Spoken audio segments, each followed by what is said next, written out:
Employees pension scheme ఈపీఎస్‌పై దేశ అత్యున్నత న్యాయస్థానమైన supreme court వెలువరించిన తీర్పు ప్రస్తుతం ప్రైవేటు మరియు ప్రభుత్వ రంగ ఉద్యోగులలో పెను సంచలనం సృష్టిస్తుంది.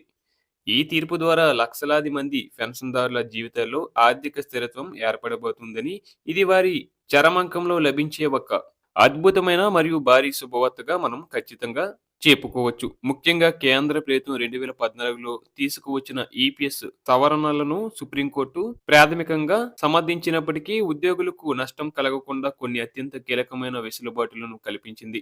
ఈ చారిత్రాత్మక తీర్పు వల్ల కేవలం తక్కువ వేతనం ఉన్నవారే కాకుండా నెలకు 15,000 కన్నా ఎక్కువ వేతనం పొందుతున్న ప్రతి పెన్షన్దారుడికి కూడా భారీ లబ్ధి చేకూరబోతుంది.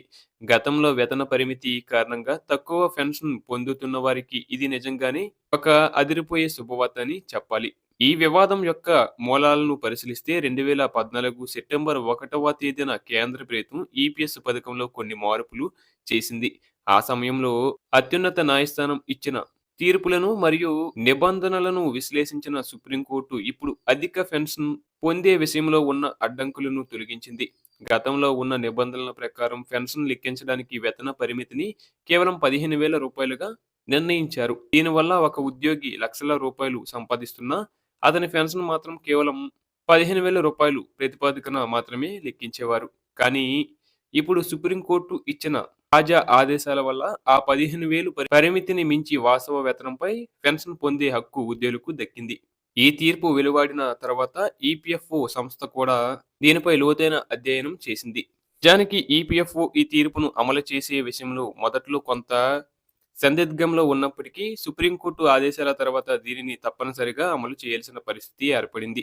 ఈ తీర్పు ప్రభావంతో 2026 సంవత్సరం నుండి అధిక పెన్షన్ చెల్లింపులు పూర్తి స్థాయిలో పెన్షనర్ల ఖాతాల్లోకి చేరబోతున్నాయి. దీనివల్ల పదవి విరమణ చేసిన తర్వాత వచ్చే నెలవారీ ఆదాయం గణనీయంగా పెరగబోతుంది.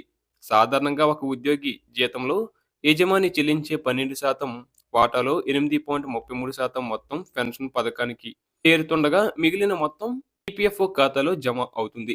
ఇప్పుడు సుప్రీంకోర్టు ఇచ్చిన వెసులుబాటు ప్రకారం ఉద్యోగులు తమ అసలు వేతనం మీద ఈ 8.33% కేటాయించడం ద్వారా భవిష్యత్తులో వచ్చే పెన్షన్ మొత్తాన్ని భారీగా పెంచుకోవచ్చు. ఈ నిర్ణయం వల్ల లక్షలాది మంది పెన్షనర్ల ఖాతాల్లో మునుపటి కంటే చాలా ఎక్కువ డబ్బులు వచ్చే అవకాశం ఉంది. ముఖ్యంగా రూ. 15,000 వేతన పరిమితిని ఎత్తివేయడం అనేది సామాన్య ఉద్యోగికి దక్కిన విజయంగా భావించాలి. దీనివల్ల పెన్షన్ లెక్కింపు సూత్రం మారిపోయి ఉద్యోగి తన సర్వీసులో పొందిన సగటు వేతనం ఆధారంగా పెన్షన్ లభిస్తుంది. సుప్రీంకోర్టు తన తీర్పులో ఉద్యోగుల సామాజిక భద్రతకు పెద్దపీట వేస్తూ పెన్షన్ అనేది భిక్ష కాదని, అది ఉద్యోగి పొందే హక్కు అని మరోసారి చాటి చెప్పింది. ఈ తీర్పుతో అధిక వేతనం పొందుతున్న వారు కూడా తమ రిటైర్మెంట్ తర్వాత గౌరవప్రదమైన జీవితాన్ని గడపడానికి అవసరమైన ఆర్థిక వెసులుబాటు కలుగుతుంది. చివరగా ఈ న్యాయస్థానం తీర్పు వెల్లడించిన తర్వాత ఈపీఎఫ్ఓ తన పోర్టల్లో కూడా అనేక మార్పులు చేస్తూ అర్హులైన వారు అధిక పెన్షన్ కోసం దరఖాస్తు చేసుకునేలా చర్యలు చేపట్టింది. 2026 నాటికి ఈ ప్రక్రియ అంతా పూర్తి అయ్యి పెన్షనర్లందరికీ పెరిగిన పెన్షన్ అందడం ఖాయంగా కనిపిస్తుంది. ఇది దేశంలోని మధ్యతరగతి ఉద్యోగుల ఆర్థిక భవిష్యత్తును మార్చే ఒక గొప్ప మలుపు. ఇప్పటి వరకు తక్కువ పెన్షన్తో ఇబ్బంది పడుతున్న వారికి ఈ తీర్పు ఒక కొత్త ఆశను కల్పించింది.